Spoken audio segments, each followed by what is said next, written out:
एक शहर जो सांस लेता है। एथन ने अपनी जैकेट को कसकर लपेट लिया ठंडी हवा से बचने के लिए। जब उसने उस वीरान शहर में कदम रखा, उसकी टॉर्च हल्की सी झपकी, जिसे टूटी हुई सड़क पर लंबी परछाइयां पड़ने लगी। इस जगह को ब्लैक हॉलो कहा जाता था, एक ऐसा शहर जो एक ही रात में गायब हो गया था। कोई नहीं जानता था कि क्यों।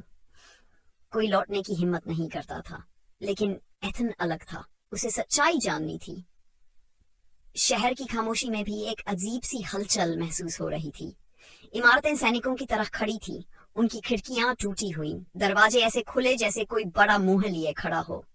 घना कोहरा सड़कों पर रेंग रहा था, जंग लगे लैंप पोस्ट को अपने आगोश में लेता हुआ। गलियों से धीमे धीमे फुसफुसाहटें सुनाई दे रही थी, जबकि वहां कोई नहीं था। एथन के जूते टूटे कांच पर चरमराए जब वह शहर के बीचों बीच पहुंचा। उसने कहानियां पढ़ी थी। लोग कहते थे कि यह शहर श्रापित है, यहाँ की हवा भी तुम्हारे खिलाफ जा सकती है। उसने इन बातों को मजाक समझा था, लेकिन अब ब्लैक हॉलो के उजड़े हुए खंडहरों में खड़े होकर वह उतना यकीन से नहीं कह सकता था। फिर एक आवाज, एक धीमी खरखराती सांस। एथन ठिठक गया।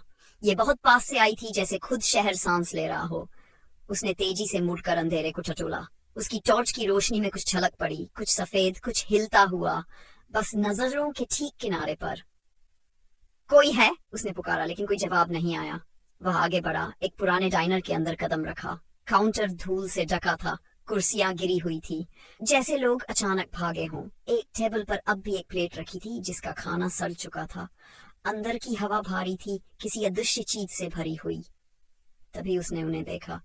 हाथों के निशान, काले धुंधले हाथों के निशान दीवारों पर और ऊपर छत तक फैले हुए थे, जैसे कोई या कुछ असामान्य तरीके से वहां रेंगता रहा हो। एथन ने घुटकर निगल लिया। ये सामान्य नहीं था। अचानक एक जोर की आवाज हुई। वह घूमा। एक कुर्सी गिर गई थी, लेकिन उसने उसे छुआ तक नहीं था। वह तेजी से बाहर निकला।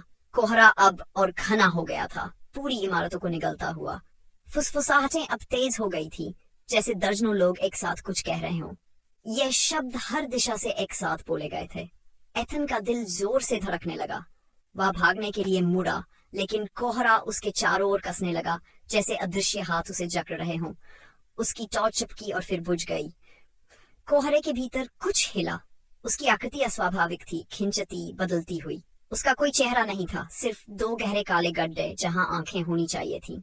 एथन घबराकर पीछे हटा, लेकिन जमीन उसके नीचे धड़कने लगी, जैसे खुद शहर उस भयानक चीज के साथ सांस ले रहा हो।